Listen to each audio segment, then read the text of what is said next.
estamos, a partir de la muestra de Jorge Cabiese, integrando la mediación a través de este formato virtual de manera reciente. Es primera vez que lo abrimos al público, así que le agradecemos mucho su participación.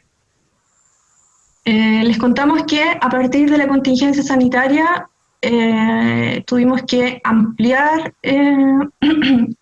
la plataforma de la galería, ya que como todos ya sabemos, lo presencial está súper limitado, y nos encontramos con una muestra montada, lista, sin poder exhibirla y compartirla en el fondo. Y a partir de eso empezamos a indagar en diferentes plataformas hasta que se integró la herramienta 360 y pudimos empezar a trabajar en una web que es de 21 virtual, y hemos trasladado todos los contenidos y actividades a esa plataforma virtual. Les mandé el link de la plataforma virtual, específicamente el recorrido 360. Yo creo que la mayoría lo ha explorado, pero los que no, les voy a indicar más o menos cómo podemos ocupar, o las posibilidades de recorrido que me permite esta plataforma. Hemos podido dividir la sala. Quiero que levanten la mano las personas que han estado en nuestro espacio físico o solamente lo conocen de manera virtual. Matías sí, la Caro también, Dora no sé porque no la veo, la Vane sí. El resto no veo las caras. Matías, la Camila la veo. Yo también. Matías también. Yo también. La Tere, sí, ya, la mayoría. Bueno, nuestra galería es un departamento residencial y tenemos en este recorrido virtual dividida en 3 pistas. Tenemos 2 salas, la sala 1, que es la sala más grande, que es la entrada.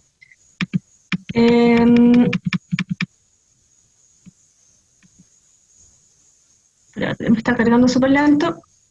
Tenemos en la sala 1 la vista A y la vista B, que permite tener la vista de estas 2 pinturas y del otro lado de la sala. ¿Qué podemos activar a través de la herramienta 360 que estamos utilizando? Por ejemplo, acá en los círculos podemos pinchar y ver la ficha de la obra y un detalle específicamente de la pintura, la fotografía. Y, por ejemplo, en la obra de Porcelanatrón, tenemos la posibilidad de activar el sonido. Y si miran hacia acá abajo, hay una especie de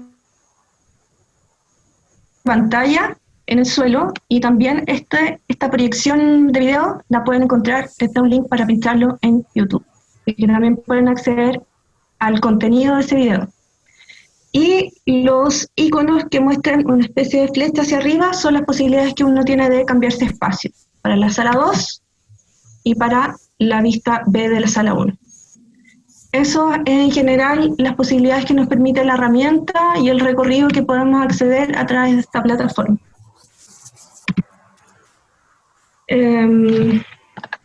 Eso de manera general.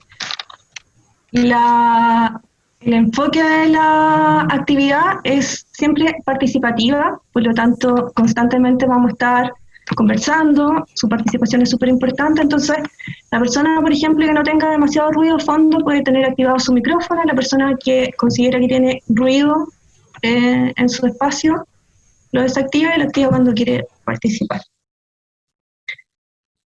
Así que eso, quiero primero preguntarle algo sobre el espacio donde nos encontramos en este minuto, que no estamos ni en la galería, específicamente estamos en nuestras casas, pero sí estamos compartiendo un espacio común, un espacio virtual, ¿Cómo se han relacionado ustedes en este tiempo de confinamiento o en general cómo se relacionan con este espacio? ¿Qué beneficios le ven? ¿Qué desventajas? ¿Si han asistido a otras experiencias virtuales de cultura?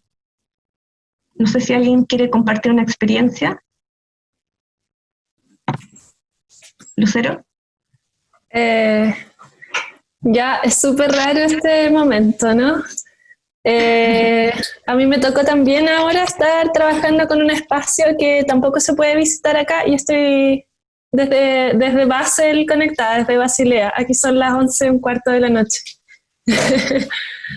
Pero así que esta como búsqueda de cómo poder visitar una exposición a la que uno no puede ir físicamente también son cosas que nosotros nos hemos preguntado.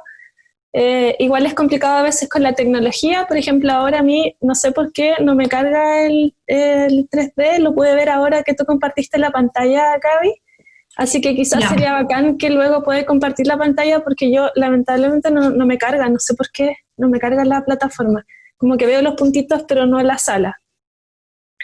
Y sí, y eso igual, nada, pues me parece súper bien que a pesar del momento en que estamos como viviendo, podemos encontrar nuevas formas de comunicarnos y de visitar exposiciones, en este caso, a través de Zoom, que se ha vuelto tan cotidiano últimamente. Tan popular. Sí. Gracias, Cami. ¿Hay otra persona que quiera compartir su experiencia? ¿Qué límites les ven o qué ventajas, por ejemplo? Tenemos una persona que está conectada desde Suiza y que puede participar de una experiencia de mediación. ¿Han participado en otras, por ejemplo? Hola, no, yo estoy en Santiago de Chile. Y no, para mí conectarme es contacto humano. Es contacto humano porque no tengo mucho contacto humano, trabajo por redes sociales, y así que bien estar, y desde la pregunta como del espacio, es compañía, yo creo que es dedicarle el tiempo y el espacio total presente, que antes podríamos estar virtualizados con el celular y caminando por la calle, y tratar de llevar una vida social, pero virtualizados a la vez. Ahora como que nos pide estar presentes siempre. ¿No? Actualmente también han salido algunas publicaciones donde se menciona que la actividad cultural ha tenido gran presencia en este confinamiento y también muchas personas han podido acceder o han podido darse el tiempo para explorar otro espacio, poder entrar a alguna actividad y también valorar como beneficioso el tiempo de ocio o el tiempo de confinamiento como un espacio de bienestar en la cultura y en las actividades asociadas a ellas también. Así que es interesante. Algunas personas que no están conectadas también me comentan por el chat, me dice, la Tere, me parece que es una buena oportunidad de encuentro, creo que es importante reconocer que es una experiencia diferente de encuentro con la muestra, no creo que la reemplace, pero así abre el espacio a una nueva manera. Dice, perdón por no hablar, no abrí la cámara, estoy con mucho ruido acá. Así que ese es el comentario de la Tere, que no puede interactuar de manera oral, pero sí textual. Mira, creo también antes como de empezar como el recorrido o la observación de las obras, también situarnos en el espacio físico que alberga la exposición de Jorge Cabiese. Nosotros nos encontramos en un departamento residencial, está en un edificio en Providencia, y eso genera también otras condiciones en cuanto a cómo nos relacionamos o percibimos el lugar que vamos a visitar, o artes visuales, no un espacio convencional, a un museo o las asociaciones que pueden tener un museo. Para las personas que han estado en el espacio o que han podido ver el recorrido 360, ¿me podrían comentar algo que les parece el lugar ¿qué diferencia observan entre un lugar formal de artes visuales a este emplazamiento que tiene la galería? O Jorge, que está acá también, nos puede contar cómo es para él como artista montar en un espacio como D21. Gracias, Gabriela. Sí, bueno, esta es mi tercera experiencia en D21, la verdad. Junto a algunos colegas, Cristian Giovanni, Adolfo Martínez y Pablo Ferrer, inauguramos este lugar allá por el 2000. ¿Cuándo partió la D21? El 2008. 2009. 2009. Y ahí nos tocó como abrir este espacio, entonces esa fue la primera vez. Después el 2012 o el 2011, no recuerdo, tuve otra y esta es como la tercera experiencia. Entonces para mí tiene algo como de casa también el espacio, ¿no? Un espacio que conozco muy bien. Y yo diría que lo más bonito de 21 es que es un departamento. No trata de pretender ser otra cosa, ¿no? Eso se nota mucho en el parqué, por ejemplo, el tipo de suelo, el tipo de cortinas casi, las ventanas, el patio. Tiene pocos elementos como institucionales, es un departamento vacío. No tiene infografía museal que son propias de otro tipo de lugares. Entonces eso lo hace para mí un lugar muy, muy especial. Y además es un lugar que te obliga a trabajar con ese espacio, ¿no? Se aleja bastante del cubo blanco, se aleja del espacio grande del museo. Tiene una escala doméstica que a mí me acomoda mucho, porque a mí me interesa mucho ese ámbito. Entonces, es definitivamente un lugar bastante único. Ahora, todos hemos visto otros espacios galerísticos que son departamentos también. Existe este formato. Pero yo creo que con los años de 21 también se ha transformado en un lugar con una identidad bastante específica, ¿no? Donde se exponen cierto tipo de obras, donde exponen cierto tipo de artistas. No sabría definirlo, pero me da la impresión de que hay una línea editorial como bien específica en general. Que lo hace, creo, distinto al simple departamento que a alguien se le ocurre transformar en galería, que suelen ser además como galerías comerciales, ¿no? Cuando son transformadas en esa tradición. Eso creo. Sí, ahí. A mí me gustaría igual agregar algo complementar algo que mencionaste, que tiene que ver como con que sí hay espacio, o se han abierto muchos espacios no convencionales con las artes visuales, pero han tenido una temporalidad corta.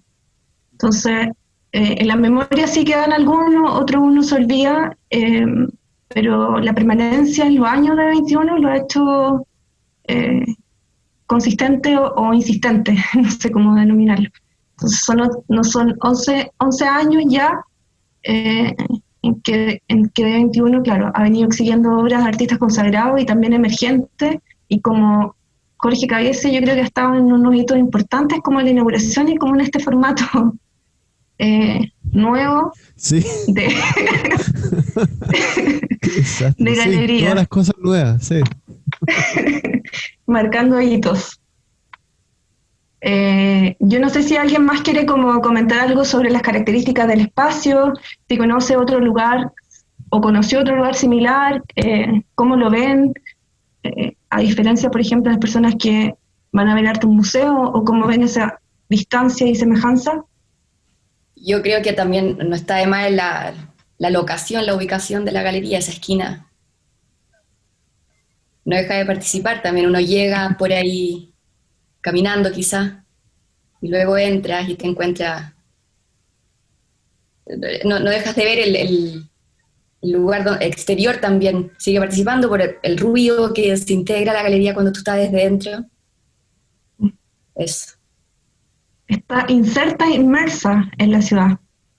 Y se supone que es una de Peña, es una de las esquinas más concurridas del centro de Santiago, o sea, de Santiago. O sea, no sé si del centro de Santiago, pero sí es una de las esquinas más concurridas así de de Santiago. O sea, creo que ese paso peatonal circulan como 4.000 personas diarias en un día normal. Entonces es bien concurrido el espacio. O sea, esa esquina en realidad. Claro. Miren, ahora yo les voy a invitar a observar nuevamente la muestra para que nos detengamos en observar, ver, detenernos quizás en alguna pieza que está presente en la exposición y que identifiquen lo que está en la galería. Y que voy a compartir pantalla porque la Camila no puede ver. Ya, Si quieren si quieren se pueden fijar en un solo detalle, hacer una vista general. Para eso vamos a tomarnos un minuto y medio aprox.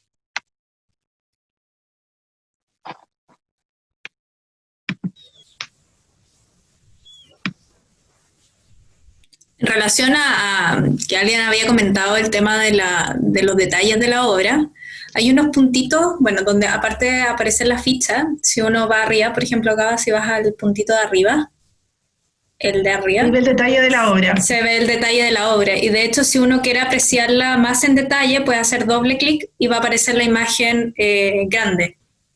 Ahí. Ahí, por ejemplo, hay un detalle material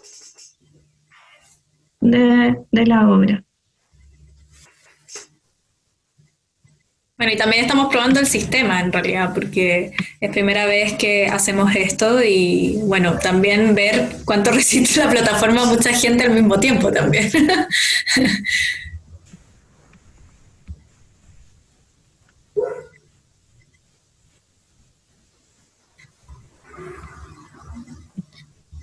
Camila, tú si quieres me dices hacia la izquierda, sala 1, sala 2.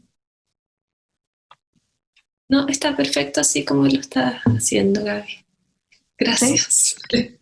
Bueno, Sí, porque va lento.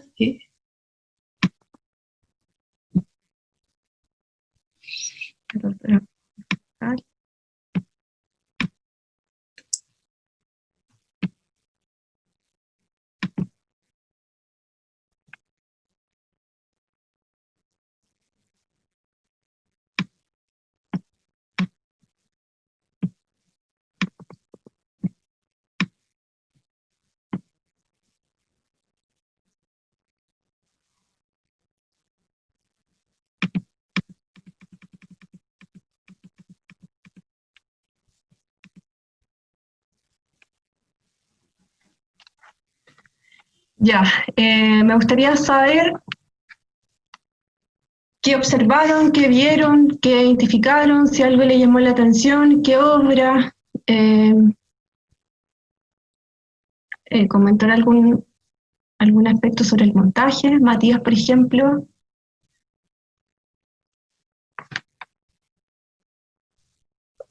No, yo estoy medio peleando porque no las he visto todas todavía.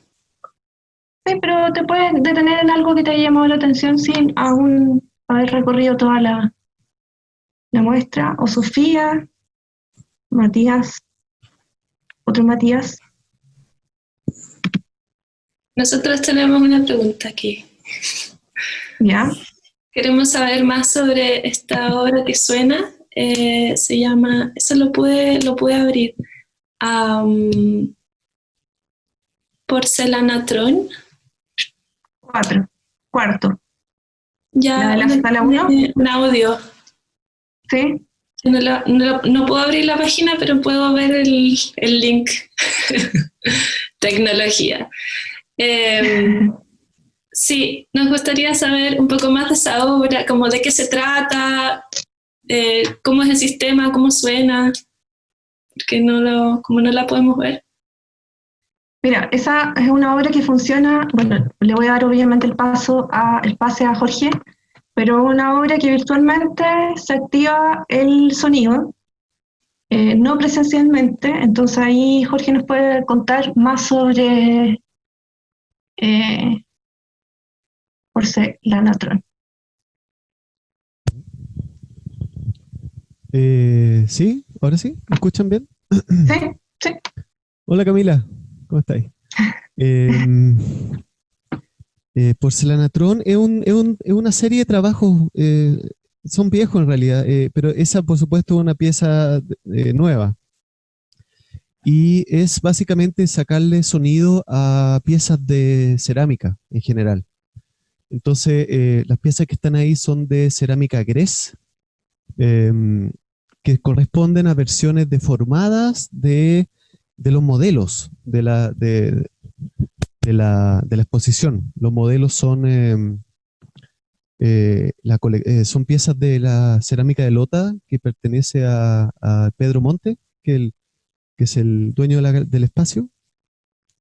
Y lo que yo hacía fue le tomé fotos, le tomé video a las piezas de Lota de Pedro, y después la trataba de imitar el esmaltado, por ejemplo, y hacía estas versiones deformadas. Son floreros, en realidad, floreros deformados.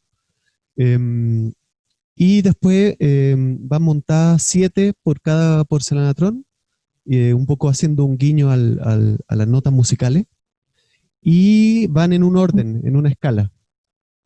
Por supuesto no son do, re, mi, fa, sol, sino que son do sostenido, fa, no sé qué, o sea, porque era imposible para mí generar la nota musical. Entonces con un músico que tiene un programa que detecta la nota exacta de cada pieza, él me ordenó el orden que debiera tener esto para acercarse lo más posible a una escala musical de 7 notas. Así funciona más o menos. Y un objeto, no es tanto una escultura como un objeto performático. Para mí en realidad es un instrumento musical que yo toco. Lo que pasa es que todavía no hemos tenido la oportunidad de hacer esa performance, que está pendiente cuando se acabe esta cuarentena. La idea es ir a D21 y grabar una performance en vivo para que después esté disponible por estas plataformas, ¿no? Entonces por ahora está ahí como inactiva. Y funciona técnicamente, técnicamente funciona con piezo eléctrico. Piezo eléctrico son micrófonos de contacto que usan, por ejemplo, los músicos que tocan violín, contrabajo, etc. Y estos están adheridos al interior de las cavidades de cada uno de estos floreros, y luego se conectan a la mesa, y debajo de esta mesa, debajo de esta estructura de madera, hay todo un cableado que se conecta a una mesa de 4 pistas, etcétera, etcétera, para que después salga limpio un cable para el sonido. Eso es Porcelanatron. Y la verdad tengo muchas ganas de tocarlo. La cuarentena se ha alargado un montón, entonces como que me ha permitido también planear una suerte como de escenificación también de esa performance que va a ocurrir. Entonces tengo como harta ideas también para darle transformar también la performance en una pequeña obra de video en este caso. Eso es Porcelanatron. Esta es la cuarta y la quinta, y ya he hecho 3 anteriores que han estado mostrándose en distintos lugares. Eso es Porcelanatron. Gracias. Entonces tú pensabas esa obra como, o sea, tú querías tocarlo como en una performance. ¿Pensaste en una Claro. performance para...? Ok. Claro, la inauguración iba a tener eso, y si ustedes se fijan en D21, funciona funciona en estéreo el montaje en general. Entonces hay un muro que divide ambas salas, Sí. la grande y la más chica, y están divididas por este muro que tiene un color por ambos lados, que la Fernanda se acordará, el pantón, no me acuerdo yo, pero el color que vimos así como, yo quería algo con ese color, con rosa o magenta o en esa línea. Entonces hay un porcelanatron por sala, y están equidistantes y están perfectos. Entonces si uno se parara, por ejemplo, en la terraza, está ahí la versión en estéreo de los dos instrumentos. Y la idea, por supuesto, para la inauguración era tener a 2 músicos percusionistas que conozco yo, que puedan sacarle sonido a eso en vivo. Y después también íbamos a hacer un cierre seguramente, etcétera, etcétera. Pero estamos en esta situación viéndonos a través de cuadraditos, ¿no? Ya, sí, por eso preguntaba. Así es. Pero hace falta, sí. Pero bueno, gracias. Bueno, ya que observamos lo que hay físicamente en el espacio, nos detuvimos como en detalle la obra que se activa a través del sonido. Me gustaría que conversáramos ahora sobre el título de la obra, que también encierra conceptualmente lo que está montado en el espacio. El título se llama De las prácticas cotidianas de oposición. Entonces reconocemos la palabra cotidiano y también lo que supone a esto cotidiano.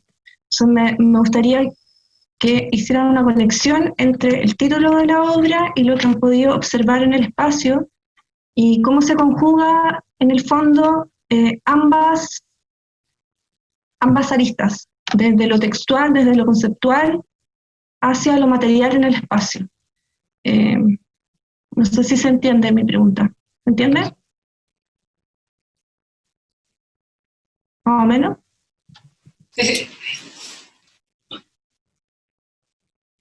Sí, sí, se entiende, Gabriela. Se entiende. ¿O cómo identifican lo cotidiano en esta muestra? ¿O qué es lo que supone? Que empezáramos un poco a referirnos sobre eso. El título es medio... O sea, no me sale fácil partir hablando del título, más bien de lo que pasa en las relaciones de los trabajos, de cada obra. O identificar lo cotidiano, o ver cómo se relaciona lo cotidiano desde ti y si ves algo, no sé, o referirte solamente al concepto cotidiano. Partir hablando, por ejemplo, en los trabajos donde se ve un trabajo pictórico, ¿cierto? En los trabajos que están en los muros. Hay modos de trabajar ahí donde en relación a lo cotidiano no sabría bien cómo quizá los contrastes, las maneras, las cosas claras, las cosas difusas, lo que está medio diluido, con contornos menos definidos, otros más definidos, quizás lo cotidiano también se puede relacionar a eso, por nombrar un punto. Claro, hay otro punto que nombró Jorge, que su punto de partida fueron los 14 floreros de la fábrica de Lota. Entonces, claro, no, o sea, a partir de estos 14 floreros comienza su proceso creativo y termina en el fondo con lo que estamos observando en el espacio, en la muestra, en el montaje, en todo lo que está dispuesto ahí. Entonces también ahí hay un distanciamiento o hay una referencia desde ese punto de inicio hacia lo que está en el espacio. ¿Cómo ven esa relación, esas distancias? ¿Qué es lo que resiste ese inicio? ¿Qué es lo que se aleja? ¿Qué es lo que permanece? Por ejemplo. Camila. Sí, a mí me estaba pensando como en esta relación que nos preguntaste, Gaby. Al principio hablamos del espacio y el espacio tiene una atmósfera de cotidianidad, ¿no? Porque es un departamento y encierra un poco la palabra. Ahora, naturalmente cuando veo súper rápido también, porque no puede ver en detalle, pero igual tampoco espero que esta palabra que es tan fuerte y que es tan usada también en el arte contemporáneo hoy en día, la cotidianidad, sea un reflejo de lo que uno ve. Como que para mí un poco cuando Jorge dice que empezó con estos objetos que eran parte de una colección de cerámica de Lota, creo que dijiste. Luego veo un poco esa idea de cotidianidad, porque es como de este hacer, ¿cierto? De la tradición del hacer, etc.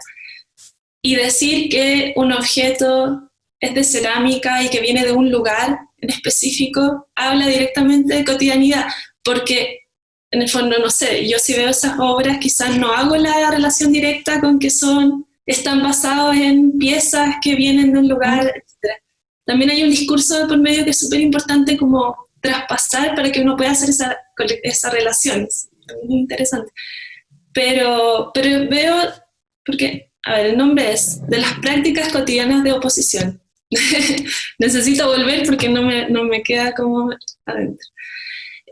Y es un poco, sí, lo veo un poco como ese choque de cotidianidad, es que no está muy claro, y eso también me parece interesante porque es como un poco hacer, es un poco experimental también, y dentro de un espacio que encierra la cotidianidad y con una materialidad que al parecer viene también de esa lógica. Eso es lo que yo entiendo, pero no sé.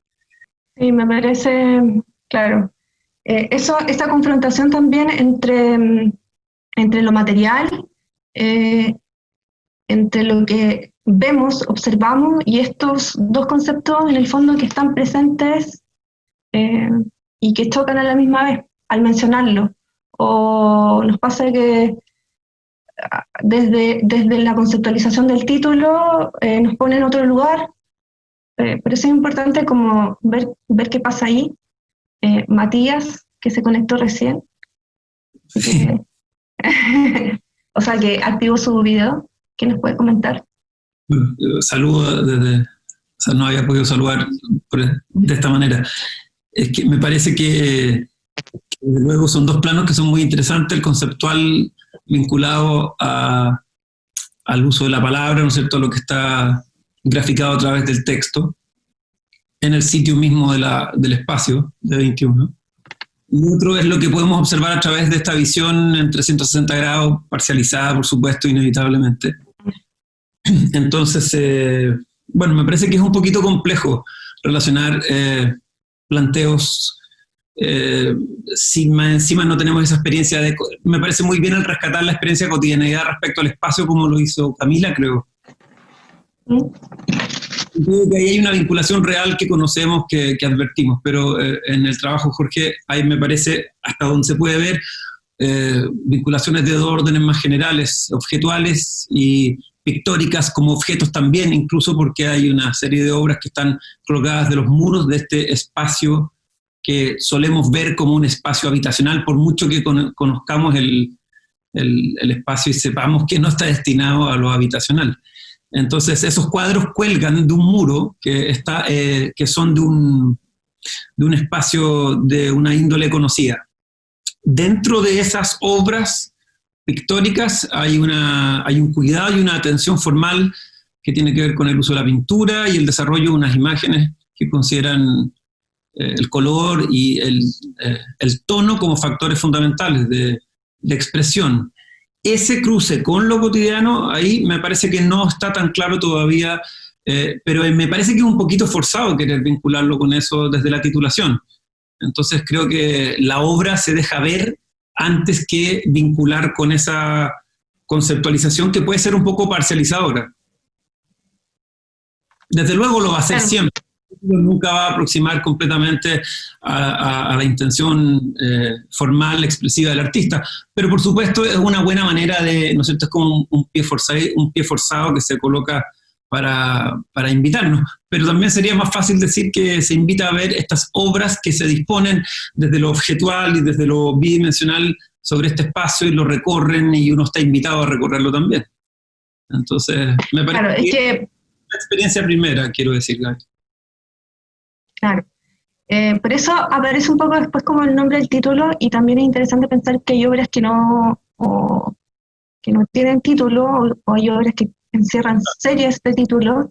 Entonces es necesario llegar a un punto en donde eso se vincule o se reflexione también desde otro lugar, o sea, desde la observación, después de la conceptualización del título, y también en la exposición de Jorge hay en las pinturas o detalles, podríamos decir, de ciertas materialidades, y en las fotografías, por ejemplo, son figuraciones. Uh-huh. Entonces ahí también podemos hacer una vinculación de estos dos elementos y poder acercarnos también a esa como posible, Visualidad de oposición. claro, como posible Visualidad de oposición, sí. la cotidianidad es la que tal vez queda un poquito me parece un poco más forzada y no me parece necesaria, salvo que Jorge tenga él Claro. una intención. Por supuesto lo moviliza a él, es parte de su acervo, de parte de su motivación, y eso está registrado en el trabajo a través de esta administración, ¿no es cierto?, que hace de la pintura o de los objetos y cómo los manipula y los dispone. Claro. Ahora podemos pedir la palabra a Jorge, que nos pueda un poco vincular o acercar o profundizar sobre el concepto de su exposición. Gracias, Gabriela, y gracias por los comentarios tan súper atinados. El título es una cita. Entiendo que lo que estamos haciendo es leer como la exposición sin datos. Entonces, claro, aparecen estas como suertes de lecturas, ¿no? Que son tan sanas, ¿no? Sin tanto texto, quiero decir. Pero esta información, claro, está disponible en la página y aparece en el catálogo, etcétera, etcétera. Y el título es una cita, una frase que yo extraje de Certeau, este autor, que a mí siempre me ha hecho mucho ruido y me atrae de manera estética, diría. Yo no soy sociólogo, entonces mi acercamiento a este tipo de literatura es tangencial casi, ¿no? Es diagonal, si quieren, como lectura diagonal. Y él habla un poco de pequeñas maneras que uno tiene para oponer resistencia a cosas que ocurren todos los días. Da ejemplos, por ejemplo, hasta como de de ciertas fábricas, ¿no? Como los empleadores de ciertas fábricas pueden encontrar maneras, por ejemplo, para sacar la vuelta, ¿no? Él lo escribe en francés, pero no recuerdo el término original. Pero habla básicamente de sacar la vuelta. Y también habla de algunos momentos donde esto podría ocurrir en el espacio privado también. Y todo esto a mí me parece interesante porque a mí me interesa no solamente el espacio doméstico, sino el espacio ornamental doméstico. Eso es lo que en realidad a mí más me atrae, el problema como de los objetos que nos rodean, ¿no? Y que parecieran adornar nuestros hogares o los hogares en los que crecimos, tal vez. Yo diría tal vez más cercano a hogares donde crecimos que a hogares tal vez más contemporáneos. Por eso mi interés también en esta cerámica antigua de Lota, que proviene de una colección de Pedro. Y todas todos los objetos que están ahí corresponden a versiones deformadas que yo hice de estos floreros, de estos 14 floreros de la fábrica de Lota.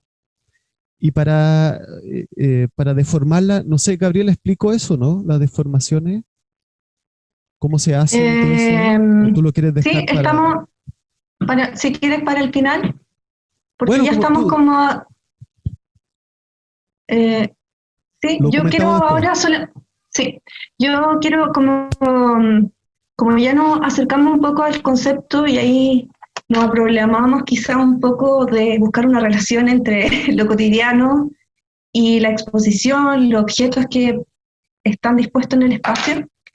Me gustaría que, tal como le dijo Jorge, viéramos esa vinculación también desde nuestra experiencia, desde nuestro espacio cotidiano, y pensáramos también en esos objetos que componen nuestra casa, nuestro espacio privado, nuestro espacio doméstico, que hoy por hoy también está súper entremezclado, porque estamos funcionando desde un mismo lugar.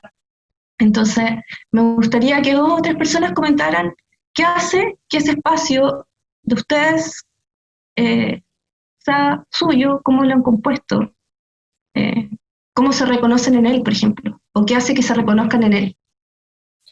En un espacio doméstico propio hay identidad. Hay algo donde comienzan a aparecer estéticamente todas las cosas en las cuales tú te identificas, pero eso según tu pregunta relativa a lo que me pasa a mí en un espacio donde yo habito. Ahora, Claro. llevado a la galería, todas esas relaciones están desde el artista, ¿no es cierto? Entonces toda esa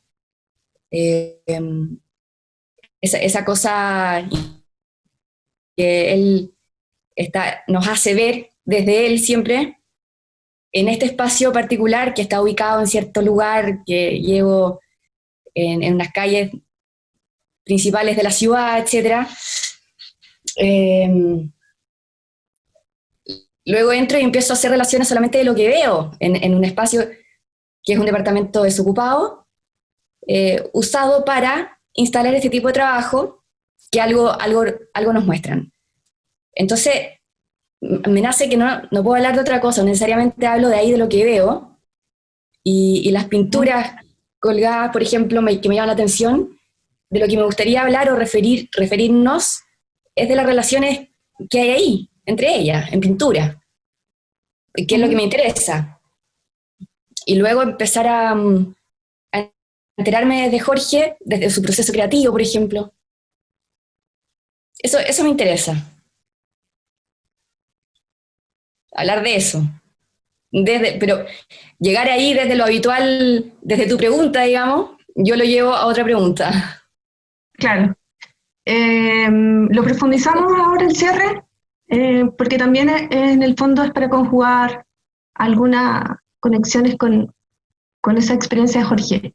Como uno también trabaja el espacio íntimo y doméstico, y cómo lo hace propio, o qué lo hace propio.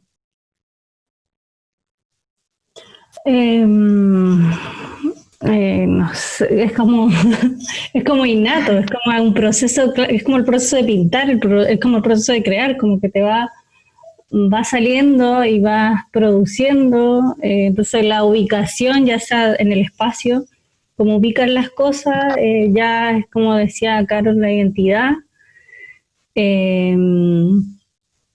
Pero siento que es como es como innato, como que a uno le sale como el orden, entre comillas, esta mezcla de identidad, orden, que es parte de uno nomás, como un poco del alma, no sé, pero siento que es como va en parte como el orden que uno le da, y es súper relevante, ¿no? Le da cotidianidad, le da el presente y la confianza a lo mejor, como que la confianza de que es propio.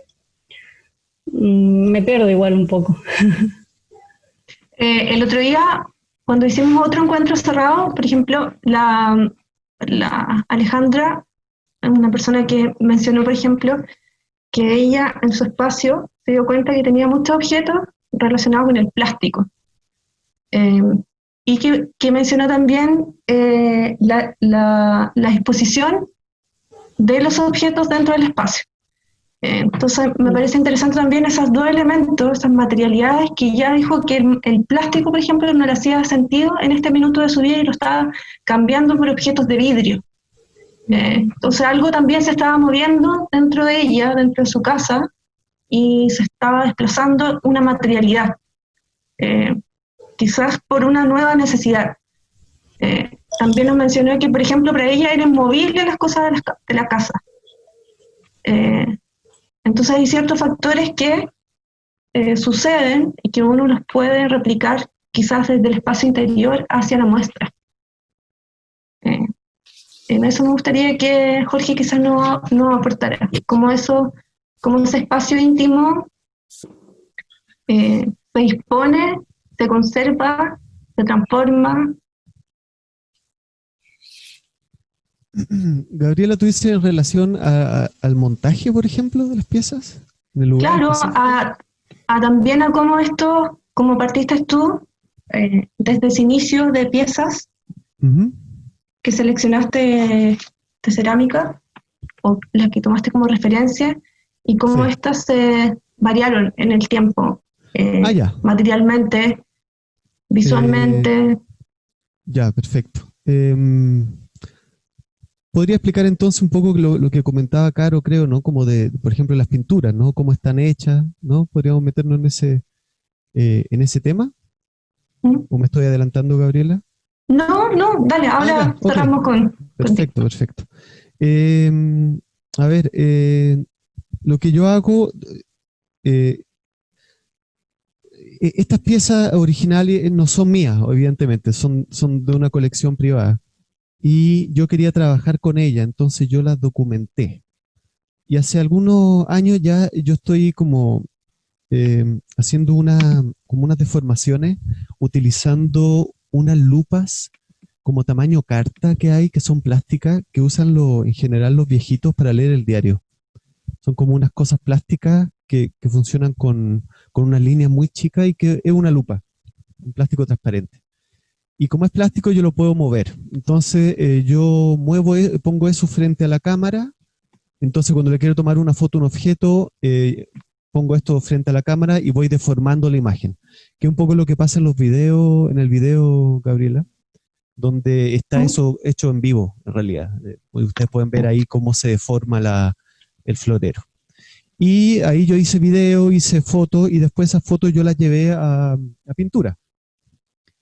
Entonces todas las piezas que están en la muestra tienen una referencia directa a una documentación de esta colección de las piezas de Lota. Sobre las pinturas, que escuché algunas preguntas, están hechas, fue un proceso bien extraño las pinturas. Yo he estado trabajando creo que del 2015 más o menos, con aerógrafo. Entonces, eso que ustedes ven como fuera de foco es aerografía, en realidad, es la pistola del aerógrafo. Y esto está hecho con todos los problemas interesantes que incluye la pintura de aerógrafo, que es básicamente una pintura que no tiene pulsión, ¿no? Donde uno nunca con la mano adhiere a través de un pincel una pintura. No, todo se trabaja como con una distancia muy rara y muy fría. Tiene como una frialdad que es interesante. Y por otro lado, cuando yo terminé esas pinturas y se veían bien, sentía que estaba repitiendo un poco un tipo de pintura que había hecho algunos años atrás, y no estaba yo como artista avanzando en ninguna dirección nueva para mí. Un poco lo que los artistas hacen en general, ¿no? Siempre están pensando un poco en lo que hicieron antes para seguir avanzando para el futuro. Y ahí me di cuenta que lo que yo estaba haciendo al deformar la imagen, estoy hablando como de la bidimensionalidad, es que estaba deformando en la X y en la Y, ¿no? Estoy pensando como en el formato cartesiano tradicional, como de geometría, por ejemplo. O sea, estaban deformándose en la bidimensionalidad, pero no se estaban deformando en la tridimensionalidad. Entonces ahí pensé que una manera de incluir un coqueteo con el volumen en una cuestión que sigue siendo pintura, por lo tanto, evidentemente no juega con la tridimensionalidad, pero un coqueteo, una sugerencia de eso, que para mí era un paso nuevo, que en ese momento me parecía necesario y válido, eran incluir materia. Y ahí aparecen, cuando ustedes ven los detalles en la página, ahí lo que aparece son pastas de óleo infinitamente espesas. Yo diría que en general no se nota tanto ahí en las fotos, pero si uno ve la pintura en persona, es casi 7 centímetros fácil en alguna zona. O sea, es bien grotesco y es como echarle barro, ¿no?, encima. Entonces ahí yo pensaba que ahí yo podría estar deformando también en la Z, ¿no?, de este sistema de X, Y, Z que todos conocemos como de clases de dibujo, por ejemplo. Pero siempre es una manera sutil, o sea, el paso que yo podía dar en ese momento con esos trabajos. No, ahora me doy cuenta, por ejemplo, que el paso siguiente es expandir eso más y hacer una cosa totalmente tridimensional.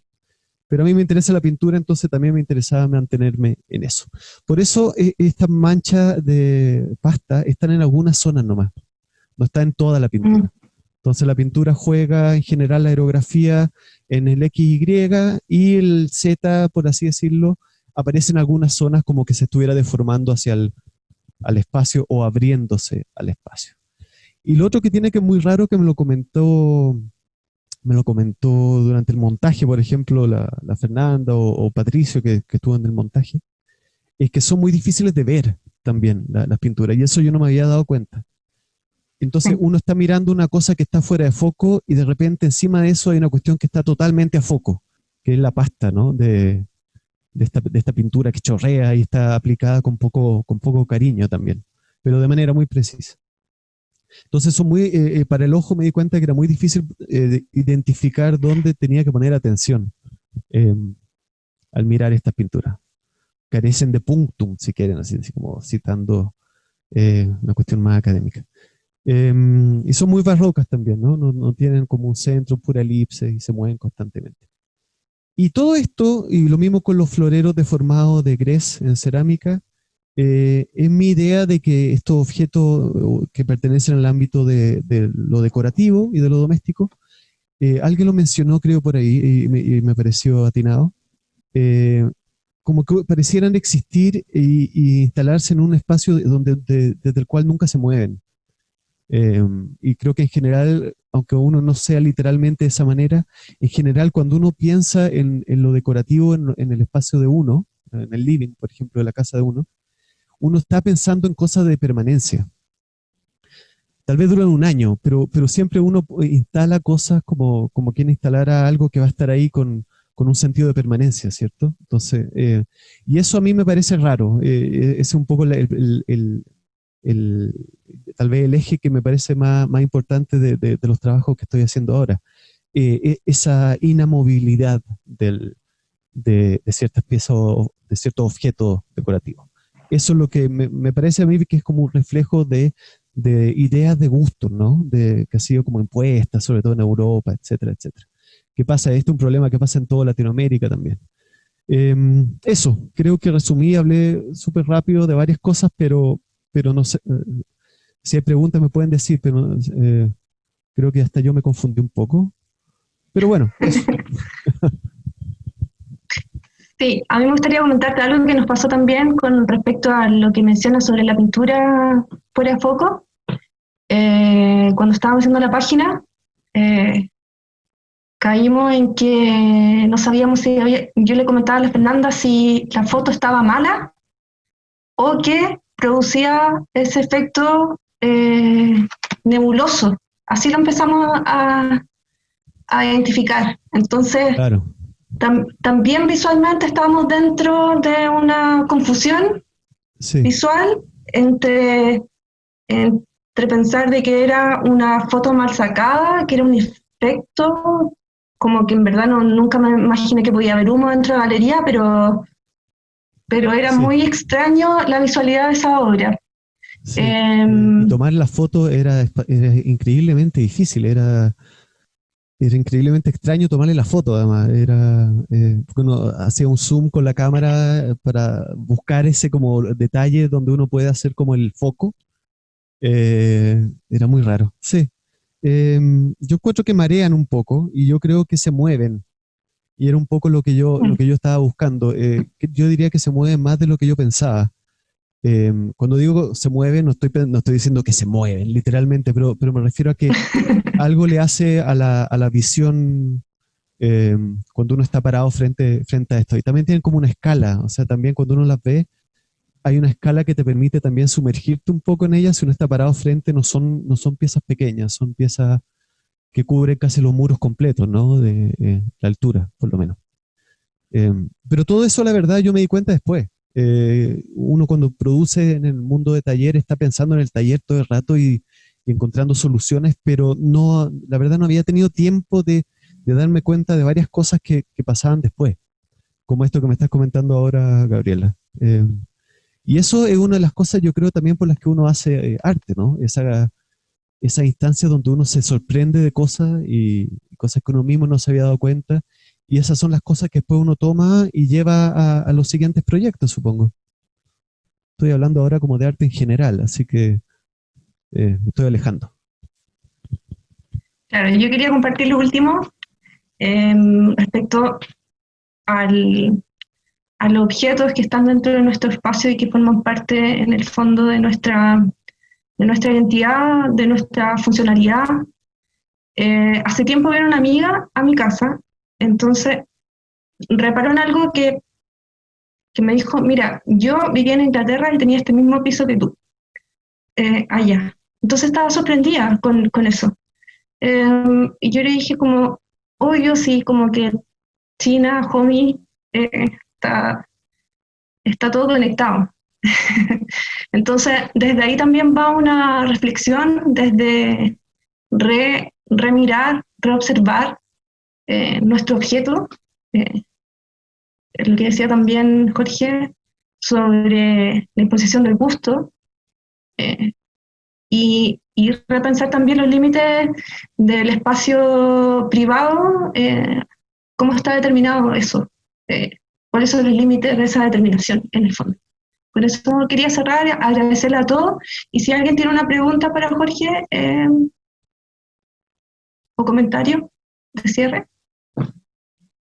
Agradecerle a Jorge y al espacio por la oportunidad de reunirnos y de poder ver su trabajo, que lamentablemente no es posible de ver en vivo. Gracias, Sí. Matías. Esta exposición nadie la verá, nunca. Solamente a través de esta plataforma. Así como vamos, digo. Sí, gracias. Sí, yo le agradezco, perdón, Cami, le agradezco profundamente que se hayan dado también este espacio para conversar, conectarnos a través de esta plataforma, pero también conectarnos en una realidad paralela frente a lo que estamos viviendo y eso. Cami. Sí, eso, gracias. Normalmente prefiero ver antes que escuchar a los artistas, con todo respeto, fue muy bueno lo que explicaste, Jorge. Pero en este contexto creo que fue, o sea, es súper necesario que escuchar de parte tuya, porque no podemos ver. Entonces, en este contexto es en realidad súper necesario. Así que gracias. Gracias a usted y gracias a Gabriela y Fernanda y a todos los que asistieron. Gracias a todos. Tenía mucha curiosidad. Estuvo súper interesante. Les quería pedir también a los que se animen, les voy a mandar una encuesta a cada uno y nosotros esa información la usamos para nutrirnos de la experiencia, de mejorar nuestras acciones y eso es voluntario, ¿ya? Gracias a todos, hasta luego.